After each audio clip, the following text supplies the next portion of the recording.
Viewers, the Paris Olympics are underway, and of course the biggest festival of sports in this entire world. But this time we are right now focusing on a very serious issue that has right now popped up amidst the games in Paris. Now this is a controversy regarding a boxer. In fact, another boxer is now added to the list. It's a gender controversy, and there's a lot of backlash, there's a lot of criticism, and of course there are a lot of angles that we'll try to understand as we are being joined by Indian sprinter and Asian Games silver medalist Duti Chand on the broadcast. Thank you so much, Duti Chand, for joining us here on Republic TV. And as we will be asking you more about this controversy, because आपने भी कहीं ना कहीं ऐसी जो situations हैं उनको पहले शेयर किया है. ईमान खलीफ जो हैं उनको लेकर बहुत बड़ा बवाल मचा हुआ है कि किस तरह से 45 सेकंड में जो है इटालियन बॉक्सर वो बाउट छोड़ देती हैं और कहती हैं कि मुझे ज़िंदगी में कभी इतना ज़ोर से मुक्का नहीं पड़ा. और जेंडर पर सवाल खड़ा किया जा रहा है ईमान खलीफ पर. और एक और हैं ताइवान के लिन यू तिंग, अब उनका भी नाम जुड़ गया है, उन पर भी सवाल उठाए जा रहे हैं हाई टेस्टोस्टेरोन लेवल्स को लेकर. कैसे देखती हैं आप इस पूरे कंट्रोवर्सी को? पहले तो मैं भी हिस्सा फेस किया था 2014 में, जो हार्मोन टेस्ट का फेस किया था मैंने. लेकिन उस टाइम में भी ऐसे काफी लोगों ने सवाल उठाया था मेरे जेंडर के ऊपर कि द्युति चंद लड़की नहीं है, लड़का है. ऐसे भी स्पोर्ट्स अथॉरिटी ऑफ इंडिया ने भी पब्लिश किया था कि द्युति का जेंडर टेस्ट हुआ था, वो मैन कैटेगरी में खेलने के लिए एलिजिबल नहीं है. लेकिन इस बारे में इतना तो जानकारी नहीं था इस टाइम में. मैं पूरी तरह से जब वो इंक्वायरी किया, फिर प्रॉपरली मेरा टेस्ट किया हुआ था, बाद में पता चला कि मेरा हार्मोन लेवल टेस्ट किया गया था. जो पहले जो आईओसी में एक रूल था कि कोई भी महिला के अंदर में पुरुष हार्मोन पाए जाते हैं तो इनको खेलने के लिए नहीं दिया जाता था, बैन लगा जाता था. तो इसी भी रूल को लेके मैंने कोर्ट में चैलेंज किया था, कोर्ट ऑफ आर्बिट्रेशन स्पोर्ट्स में, कि ये जो हार्मोन लेवल मेरा बढ़ा है ये तो बेसिकली नेचुरल ही है मेरा, ये बाहर से कोई मेडिसिन खा के इसको बढ़ाया नहीं मैंने. और ये हार्मोन लेवल जितना भी बढ़ा है वो मेरे को बॉडी में कोई इफेक्ट नहीं कर रहा है. जो आईओसी जो कह रही थी पहले कि हार्मोन लेवल बढ़ने से स्पोर्ट्स में ज्यादा एडवांस मिलता है, तो मेरे के हिसाब से तो वो नहीं मिलता है. कभी कोई भी एथलीट हो, कोई भी स्पोर्ट्स पर्सनालिटी बिना मेहनत में कोई सफलता हासिल नहीं करते. तो जब वो मेहनत करते हैं तभी सफलता आती है.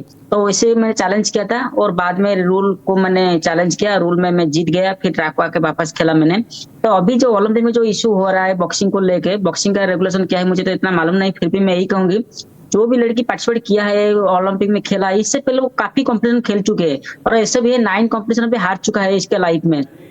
जो हारा है जिस टाइम में जो हारा है इस टाइम में कोई सवाल उठाया नहीं इसके जेंडर के ऊपर. लेकिन आज जब जीत गया, अच्छा प्रदर्शन किया, तो इसको जेंडर के ऊपर सवाल करा जा रही है. तो इसमें क्या ना, इसका जो सम्मान बहुत ज्यादा हानि हो जाएगा, काफी दिक्कत होगा इसको, क्योंकि ओलंपिक लेवल में जितनी सारी कंट्री से, काफी कंट्री से खिलाड़ी लोग आते हैं, कुछ लोग आते हैं, मीडिया पर्सन भी आते हैं, तो किसी को मुंह दिखाने के लायक नहीं होता, क्योंकि काफी दर्दनाक महसूस होता है उस टाइम में. तो ये चीज नहीं होने से मेरे हिसाब से ठीक रहेगा, क्योंकि कोई भी कुछ होता है तो हमारा मेडिकल टीम रहता है, साइंटिस्ट टीम रहता है, वो लोग ऑनलाइज करेंगे कि जेंडर क्या चीज है क्या नहीं है. लेकिन कोई एक से एथलीट डायरेक्ट किसी के ऊपर आरोप नहीं लगा सकते मेरे हिसाब से.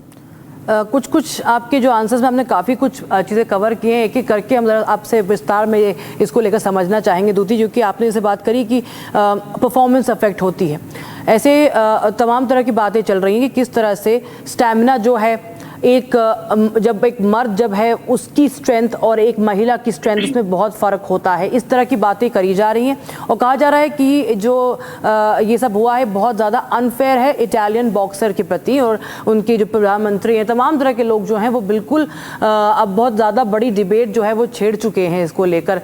तो आप ये ज़रा विस्तार बताएं किस तरह से इससे परफॉर्मेंस पे असर नहीं पड़ सकता है, क्योंकि एक नज़रिया ये देखने का है कि कई ऐसे भी परफॉर्मेंसेज हैं, ये पहले भी कम्पीट कर चुकी हैं जो ये अल्जीरियन बॉक्सर हैं और वहाँ वो हार भी चुकी हैं, लेकिन तब किसी ने सवाल उठाए नहीं. लेकिन अब बात आ रही है ताकत की और डिफरेंस ऑफ परफॉर्मेंस की. देखो, किसी का बॉडी को तो देख के हमें ऑनलाइन नहीं कर पाएंगे कि ये पुरुष है या महिला है. अभी जो बोला जा रहा है इसको पुरुष है, तो पुरुष होता तो इतना दिन से फिर महिला के कैटेगरी में कैसे खेल रहे थे.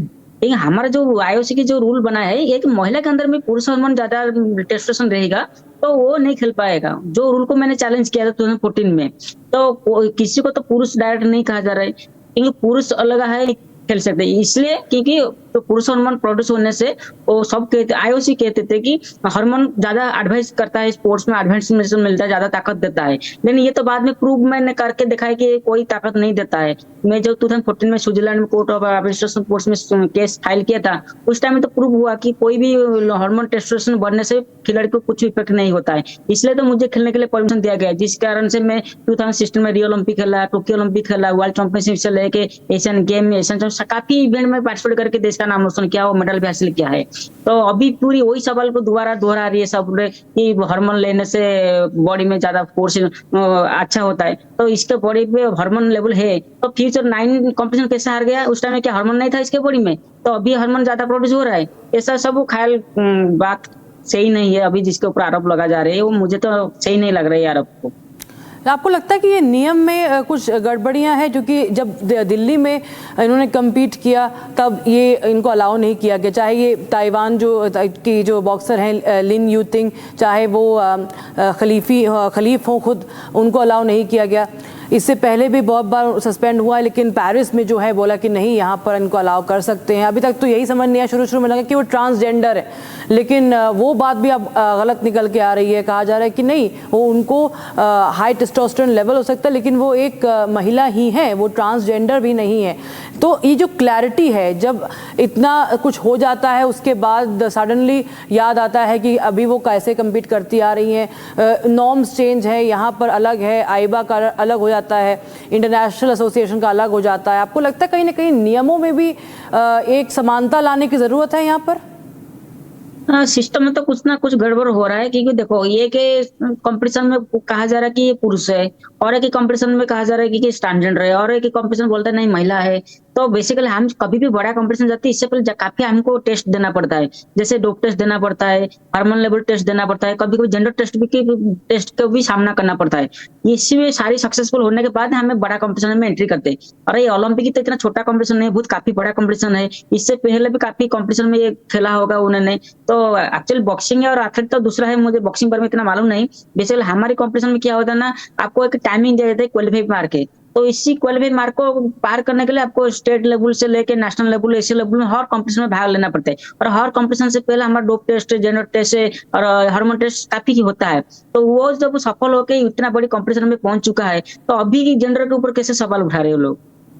बिल्कुल। और इससे किस तरह से इम्पैक्ट जो है वो कैसे पड़ता है, जो कि आपने बताया किस तरह से पहले आपको जैसे ड्रॉप किया गया कॉमनवेल्थ गेम्स में से भी, एशियन गेम्स में भी 2014 में आपने देखा किस तरह से आपने भी चांस पे मिस आउट किया इन्हीं सब कारणों की वजह से। उसका मानसिक जो असर है वो कैसे पड़ता है, जो कि बहुत ट्रोलिंग हो रही है, सब लोग हम देख रहे हैं, तमाम लोग जो हैं वो ईमान के खिलाफ तमाम तरह की बातें कर रहे हैं। बड़े बड़े लोग जो हैं, चाहे वो इलॉन मस्क हो, चाहे वो बड़े बड़े पॉलिटिशियंस ही क्यों ना हो, पूरे दुनिया से वो इसको लेकर काफ़ी आलोचना कर रहे हैं, निंदा कर रहे हैं।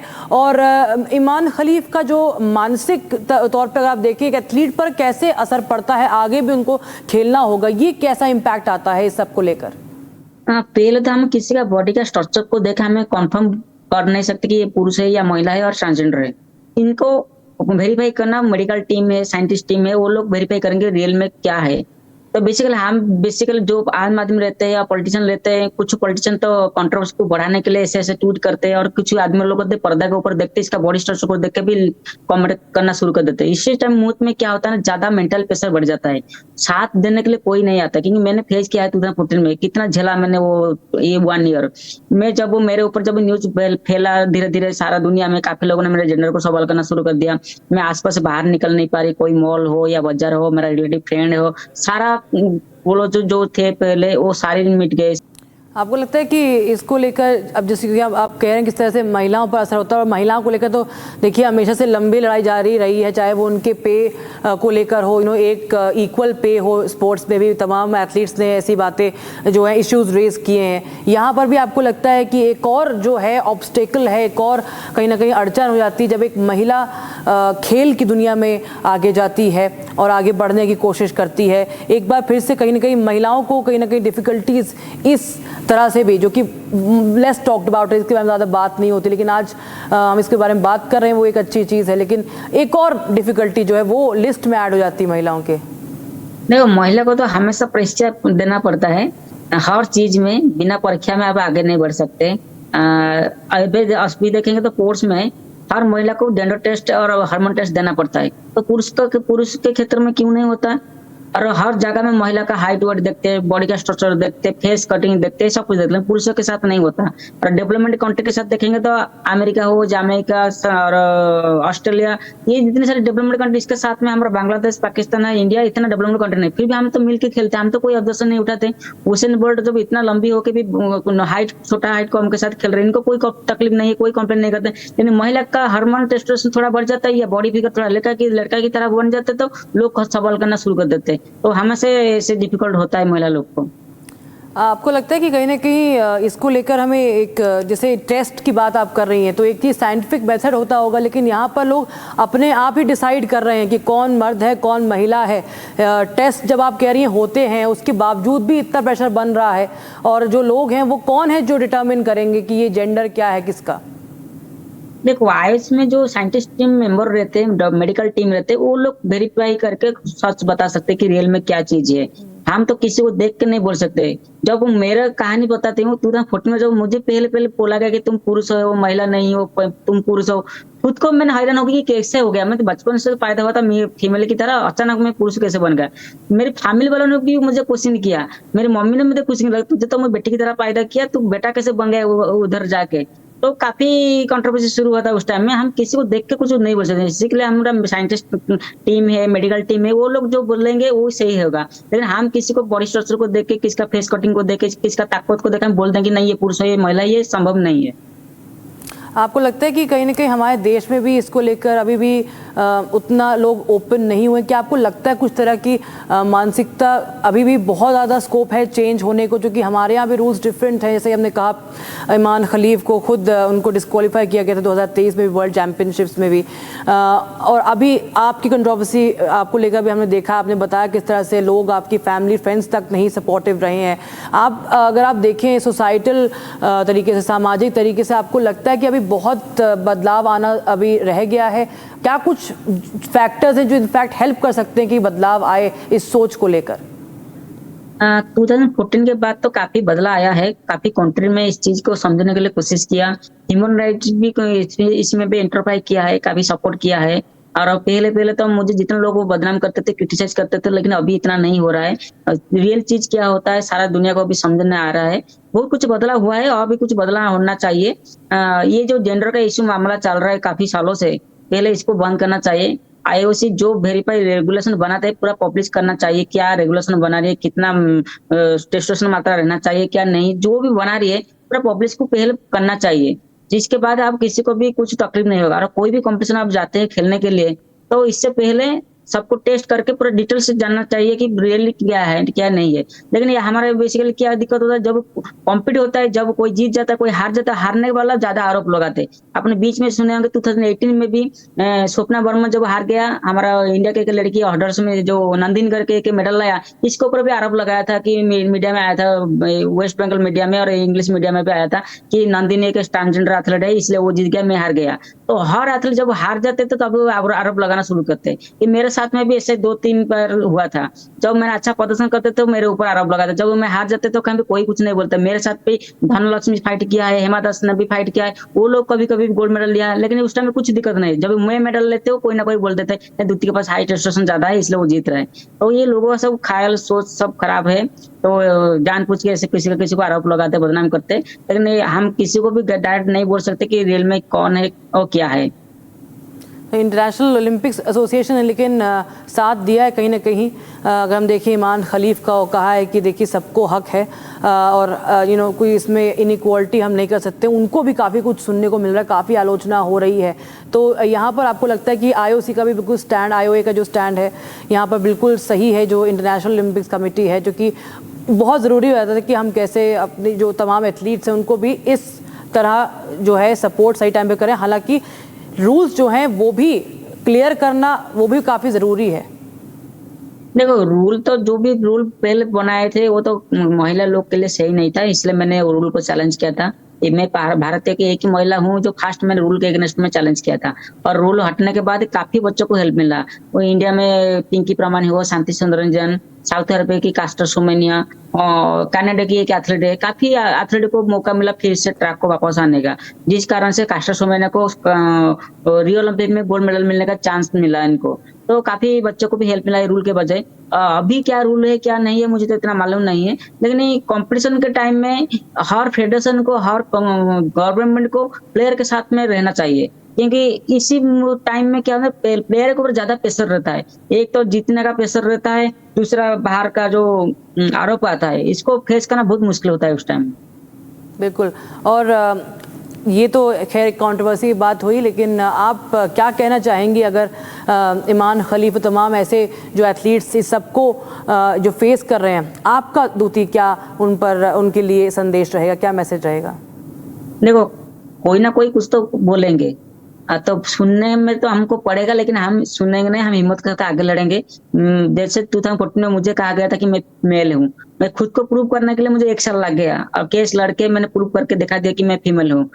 उसको भी ऐसा आरोप आ रहा है, ये भी एक दिन ना एक दिन प्रूव करके दिखाएगा। इसके लिए हमारा कोर्ट भी है, कोर्ट ऑफ आर्बिट्रेशन स्पोर्ट्स उधर है, वो चाहेगा भी केस अपील करके जितना मामला हुआ है इसका वेरीफाई करके वो क्लियर हो सकता है। तो दूती, you've obviously been very open about your choices। आपने हमेशा से, चाहे आपकी पार्टनर को लेके आप हमेशा पब्लिक में बहुत ओपन रही हैं, चाहे किसी भी तरह का सपोर्ट आया हो ना आया हो, चाहे फैमिली हो चाहे पब्लिक हो, लेकिन आपको कैसे ये हिम्मत कैसे मिलती है? I want to understand from you कि आप कि इन सब चीज़ों को लेकर इतनी वोकल रहती हैं, आप इतनी मुखर रहती हैं, और बिल्कुल ही आप अनअपोलोजेटिकली अनअपोलोजेटिक होकर आप अपनी चॉइसेस को सामने रखती हैं, और सबके लिए कहीं ना कहीं एक आइकॉन बन जाती हैं, और ऐसे आइकॉन कहीं ना कहीं देश में और भी ज़्यादा चाहिए।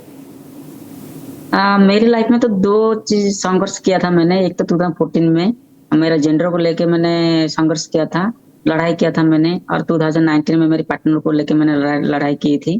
तो पहले तो सबसे बड़ा हिम्मत होना चाहिए, क्योंकि जो सच्चाई है, जो आप खुद को ऐसा मानना है कि हाँ मैं जो कर रहा हूँ ये सही है, कोई गलत नहीं है, और सही कर रहे तो मतलब किसी को डरना नहीं चाहिए।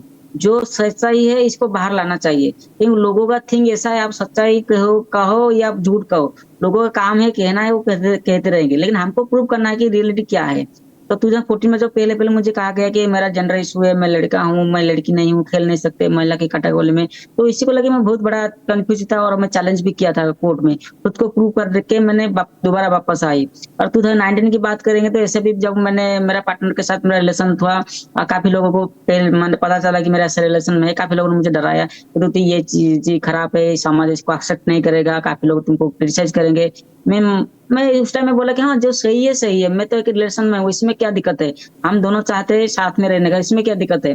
कभी भी प्रेस मीडिया में हो, इलेक्ट्रॉनिक मीडिया में ऐसा सवाल उठेगा तो मैं प्रेस में खोल के बताऊंगी। तो ऐसा सिचुएशन भी आके पहुंचा, मैंने खुद प्रेस मीट बुला के मैंने सारा पब्लिक को बताया कि हाँ ऐसा रिलेशन में। पहले पहले तो ज्यादा संघर्ष करना पड़ा, दिक्कत सहना पड़ा, काफी लोगों ने ताना मारना शुरू कर दिया था, लेकिन अभी देखो सब कुछ चेंजेस हो गया है। एलजीबीटी कम्युनिटी के बारे में पूरी दुनिया जान रहा है अभी काफी लोग इसको सपोर्ट भी कर रहे हैं, इसके चीज को बारे में भी समझने के लिए भी कोशिश कर रहे हैं। तो पहले जितना कंट्रोवर्सी हो रहा था, मतलब जितना ताना मारे थे लोगों इस कपल को लेके, अभी इतना नहीं है। अभी हर सेक्टर में लाइव शो में भी इसको ज्यादा सपोर्ट मिल रहा है। आप कौन बना करोड़पति शो में हो या कपिल शर्मा शो में हो, बहुत सारे ऐसे शो को गया था मैंने इसी रिलेटिव में, जो मेरा पार्टनर के रिलेशन के बारे में बात करने के बाद ही मुझे बुला गया था लाइव शो को। झलक दिखला जा को भी बुला गया था मुझे।